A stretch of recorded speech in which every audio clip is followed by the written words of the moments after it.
बिहार चुनाव की तारीखों की ऐलान की घड़ी आई। इस वक्त की बड़ी खबर मैं आपको बता रही हूं, शाम 4 बजे बिहार चुनाव की तारीखों का ऐलान होने जा रहा है। वो खबर जिसका बेसब्री से बिहार को इंतजार था, आज चुनाव आयोग बिहार विधानसभा चुनाव के लिए शाम 4 बजे प्रेस कॉन्फ्रेंस कर तारीखों का ऐलान कर देगा। आप जानते हैं 22 नवंबर तक बिहार में नई विधानसभा का गठन होना है। चुनाव आयोग की तरफ से पहले ही बता दिया गया था कि तैयारियां पूरी कर ली गई हैं और कल ही चुनाव आयोग की तरफ से यह बताया गया किस तरीके से इस बार चुनाव को और ज्यादा निष्पक्ष कराने की चुनाव आयोग ने तैयारी कर ली है। ये पहला मौका होगा जब 2003 के बाद अब 2025 में जो SIR special intensive revision voter list में हुआ है, उसके बाद बिहार में वोट डाले जाएंगे। तो शाम 4 बजे चुनाव आयोग की प्रेस कॉन्फ्रेंस। हमारे साथ इस वक्त सुशील कुमार साहब, बीजेपी के पूर्व सांसद, वो मौजूद हैं फोन लाइन पर। सुशील जी, आखिरकार वो घड़ी आ गई है, चुनाव आयोग तारीखों का ऐलान आज कर देगा, तैयारी पूरी? जी जी, एकदम पूरी तैयारी, पार्टी की तरफ से तैयारी पूरी। अब फोकस कहां पर रहने वाला है? अभी तक तो सीट बंटवारा भी नहीं हुआ है, उम्मीदवारों के नाम का तो ऐलान दूर की बात है, अभी तक तो सीट बंटवारे को लेकर ही पेच फंसा हुआ है ना गठबंधन में। इन्होंने कोई पेच नहीं फंसा है, सब कुछ तय है, बस केवल अनाउंसमेंट की बात है और वो समय पे होगा।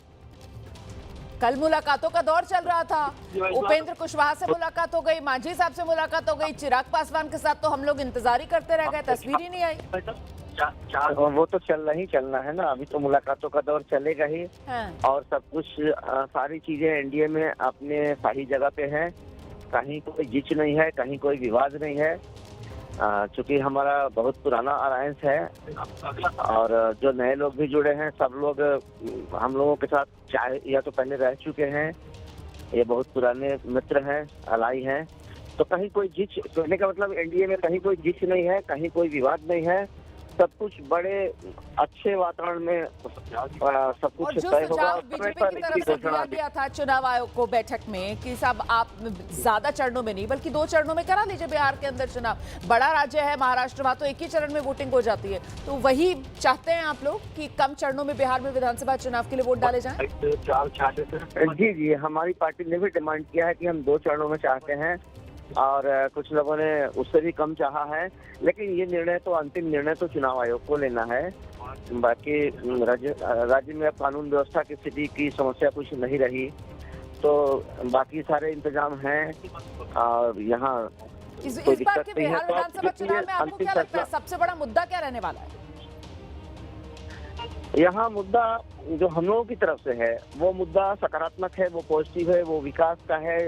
जनता की सहूलियत के लिए जो काम हुए हैं, जनता के कल्याण के लिए जो काम हुए हैं, उन योजनाओं की चर्चा के साथ हम जाएंगे और हमारा आगे भी जो हमारा एजेंडा है, जो हमारा हम लोगों का जो घोषणा पत्र है, उसके आधार पर हम चुनाव में जाएंगे। लेकिन सुशील जी, कानून व्यवस्था के मुद्दे को लेकर वो जंगल राज वाले आरोप जो जमकर आप लोगों की तरफ से आरजेडी राज, लालू यादव का राज, वो याद दिलाया जाता था बिहार की जनता को। इस बार तो विधानसभा चुनाव के ये रनअप से पहले एक तरीके से वही कानून व्यवस्था का मुद्दा और वो सबसे कमजोर कड़ी साबित हो रही है नीतीश सरकार के लिए, वो मुश्किल पैदा करेगा मुद्दा?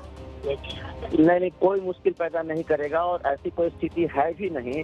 देखिए, छिटपुट घटनाएं हो जाना अलग बात है, लेकिन पहले क्या होता था, पहले घटनाएं होती थी सरकार के संरक्षण में और आरजेडी के लोग गुंडे होते थे या फिर उनको प्रोटेक्शन होता था सरकार की तरफ से। अब घटना होना अलग बात है, लेकिन अपराधी पकड़े जाते हैं, समय से पकड़े जा रहे हैं, उनके ऊपर कार्रवाई हो रही है सरकार की तरफ से और हम पॉलिटिकल पार्टी की तरफ से। उनको कोई प्रोटेक्शन नहीं है, कोई संरक्षण नहीं है, तो ये बहुत बड़ा फर्क है, बहुत बड़ा अंतर है। जनता इस बात को समझ रही है। ठीक है, कि घटना हो जाना अलग बात है, लेकिन पहले घटना संरक्षण में होता था जी, अब घटना होती है तो अपराधी जेल में जाते हैं। ये फर्क है आप बता रहे हैं। देखिए, हमारे साथ इस वक्त जेडीयू की तरफ से प्रवक्ता राजीव रंजन जी मौजूद हैं और मृत्युंजय तिवारी जी, आरजेडी के प्रवक्ता भी इस वक्त हमारे साथ मौजूद हैं। मृत्युंजय जी, तो मतलब एक बार फिर बिहार का चुनाव होगा, जंगल राज वाला आरजेडी पर प्रहार होगा, बीजेपी ने तो कमर कस ली है। मृत्युंजय जी, आपकी क्या तैयारी? देखिए, वो घिसा पीटा कैसे 20 वर्षों से हमारे विरोधी बजाते रहे हैं एनडीए के लोग। अब जनता ने देख लिया 20 वर्षों में महाजंगल राज, राक्षस राज। अब जनता ऊब चुकी है। जनता पूछ रही है 20 वर्षों का हिसाब, क्या काम किया डबल इंजन की सरकार ने। ये तो जवाब देना पड़ेगा सरकार में बैठे लोगों को। सरकार की इतनी नाकामी है। आज बिहार गरीबी में, बेरोजगारी में, पलायन में नंबर 1 क्यों है? जो 20 वर्षों से सरकार में बैठे हैं, आज मच्छर भी काटता है कि सरकार में बैठे लोग कहते हैं 2005 के पहले वाला मच्छर है। इससे बड़ा हास्यास्पद स्थिति कुछ हो नहीं सकती। ये जो पब्लिक है ये सब जानती है। चुनाव की आज घोषणा हो जाएगी। जनता बदलाव के मूड में है। जनता का मूड और मिजाज स्पष्ट है कि जनता इस बार तेजस्वी जी का जो नारा है, हम पढ़ाई, कमाई, दवाई, सिंचाई, सुनवाई, कार्रवाई वाली सरकार देंगे। हम नौकरी रोजगार देने के लिए काम कर रहे हैं। हम कलम बांटने वाले, यहाँ नफरत बांटने वाले लोग। आज देखिए बिहार की क्या स्थिति हो गई है। ठीक है सर, मेरे साथ देखिए राजीव रंजन जी भी मौजूद हैं। अब चुनाव की तारीखों का ऐलान आज हो जाएगा शाम 4 बजे। बिहार के लिए चुनाव की तारीखों के ऐलान के लिए चुनाव आयोग की प्रेस कॉन्फ्रेंस है और सबसे बड़ा सवाल तो यही कि बिहार में अब की बार होगा बदलाव या एक बार फिर से आएंगे नीतीश कुमार।